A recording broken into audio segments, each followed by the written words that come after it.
अस्सलामुअलैकुम, welcome back to it's mine kitchen. आज हम बनाएंगे क्रीमी फ्रूट चाट। ऐसी क्रीमी फ्रूट चाट जो कि बेकरीज़ में मिलती है, टेस्ट भी वैसा होगा और इसका टेक्सचर भी सेम वैसा होगा। पहले मैं बनाती थी तो लेकिन ये जैसा टेक्सचर और वो टेस्ट नहीं बन पाता था। अब मुझे सीक्रेट फार्मूला मिल गया है तो सोचा क्यों ना आपके साथ भी शेयर करूँ। तो वीडियो को एंड तक देखिएगा। चले आए हम अपनी रेसिपी स्टार्ट करते हैं। सबसे पहले हमने 1 किलो दूध ले लेना है। फुल फैट मिल्क ले लें या ऑल पर्पस का ले लें, कोई सा भी ले लें और इसे बॉयल आने दें। तो साथ में ही हम इसमें चीनी डाल लेंगे। हाफ़ कप मैंने चीनी डाली है, हाफ़ कप परफेक्ट चीनी है। तो इसको हम मिक्स करेंगे और साथ में बॉयल आने देंगे। जब तक बॉयल आ रहा है इधर से हम कस्टर्ड मिक्स कर लेते हैं। ये हाफ़ कप मैंने पानी लिया है और उसमें ये बनाना फ्लेवर का मैंने कस्टर्ड लिया है। आप कोई सा भी फ्लेवर ले सकते हैं, मैंगो फ्लेवर भी ले सकते हैं और वनीला फ्लेवर भी ले सकते हैं, जो आपको पसंद हो वो ले सकते हैं। अब हम इसको अच्छी तरह मिक्स करेंगे। 3 टेबलस्पून इसमें मैंने कस्टर्ड के डाले थे, तो ये अच्छी तरह मिक्स हो चुका है। अब इधर से दूध का भी बॉयल आ चुका है। तो अब हम जो थोड़ा थोड़ा सा कस्टर्ड डालते जाएंगे और साथ साथ मिक्स करते जाएंगे। हमने साथ साथ में इसे मिक्स करना ज़रूरी है, कि अगर नहीं करेंगे तो इसमें लम्ब से बन जाएंगे। इसको साथ साथ लाजमी मिक्स कीजिएगा। तो मैंने थोड़ा सा रख लिया था कस्टर्ड, मैंने कहा देखा इसकी कंसिस्टेंसी देखा, फिर और मज़ीद इसमें ऐड करूँगी। तो उसके बाद मैंने सारे का सारा इसमें डाल दिया था। तो बस ये देखें जी, इस तरह की जो कंसिस्टेंसी बिल्कुल ठीक है। तो इसको अब हम ठंडा होने के लिए रख देंगे, क्योंकि ठंडा होने के बाद ये मज़ीद सख्त हो जाएगा। तो जब ये ठंडा हुआ तो कुछ ज़्यादा ही सख्त हो गया।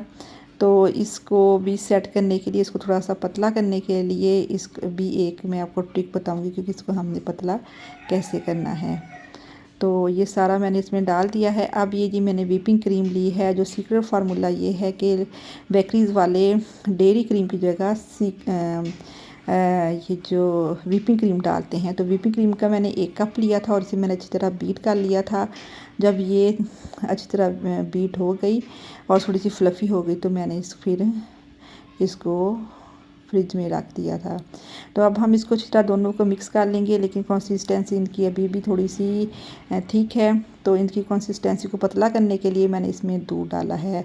तो जितना मैंने दूध आपको दिखाया है मैंने ये सारे का सारा डाल दिया था। ये ठंडा और गर्म दूध है, गर्म करके मैंने फ्रिज में रखा हुआ था। तो ये वो दूध है जो कि मैंने इसमें डाल दिया। तो अब हम इसको अच्छी तरह मिक्स करेंगे, तो फिर मैं आपको इसकी कंसिस्टेंसी दिखाऊंगी। ये देखें जी, बिल्कुल आप परफेक्ट कंसिस्टेंसी है, ज़बरदस्त जो है कंसिस्टेंसी हमारे पास आ चुकी है। अब हम इसमें फ़्रूट डालेंगे। फ़्रूट आप अपनी मर्ज़ी के अकॉर्डिंग डाल सकते हैं, जो आपको पसंद है वो ऐड कर सकते हैं।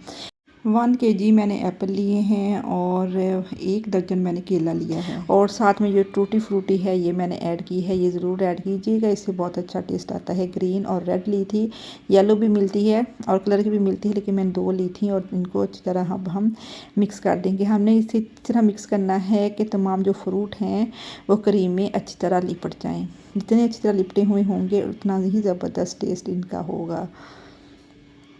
फ्रूट में आप मैंगोज़, खरबूजा और ग्रेप्स भी डाल सकते हैं। ग्रेप्स मेरे पास अवेलेबल नहीं थे और मैंगोज़ थे, लेकिन मैंगोज़ जो है मेरे बच्चे इस क्रीम में लाइक नहीं करते, इसलिए मैंने नहीं ऐड किए। आपको जो पसंद हो वो आप अपनी मर्ज़ी के अकॉर्डिंग डाल सकते हैं, जो नहीं पसंद हो वो आप स्किप कर सकते हैं। और यहाँ पे मैंने खजूरें डाली हैं। खजूरों का इसमें बहुत अच्छा टेस्ट आता है। अगर आप चाहें तो डाल लें, अगर नहीं चाहें तो ना डालें, लेकिन इससे जो इसका फ्लेवर है बहुत रिच हो जाता है। तो चलें आएँ अब हम इसे सर्व करते हैं। तो ये देखें, इसका टेक्सचर सेम बेकरीज जैसा है और इसका टेस्ट भी बिल्कुल सेम टू सेम वैसा ही था। अगर आपको मेरी वीडियो ज़रा सी भी अच्छी लगी हो तो इसे लाइक कीजिएगा, शेयर कीजिएगा और मेरे चैनल को सब्सक्राइब करना ना भूलिएगा और मेरे फेसबुक पेज को भी फॉलो करना ना भूलिएगा। दुआओं में याद रखिएगा, अपना ख्याल रखिएगा। Thanks for watching. Take care and Allah Hafiz.